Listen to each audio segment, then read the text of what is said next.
મારું નામ ધ્રુવ કિલાવત છે અને માનવ મંદિરેથી ભક્તિરામ બાપુનો ફોન આવતા આજે અમે અજગર નીકળ્યું હતું આંબાવાડીમાં, તો સલામત રીતે રેસ્ક્યુ કરીને ભક્તિરામ બાપુ બધા સાથે હતા. રેસ્ક્યુ કરીને અમે અત્યારે સલામત રીતે જંગલમાં છોડવા જઈ રહ્યા છીએ. રેસ્ક્યુ કેવું હતું?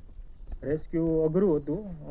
8-9 ફૂટનો અજગર છે અને વજનમાંય ઘણો છે. થોડુંક અઘરું રેસ્ક્યુ હતું, પણ સલામત રીતે પકડી લીધો છે અને અત્યારે સલામત સ્થળે ઉતારવા જઈએ છીએ.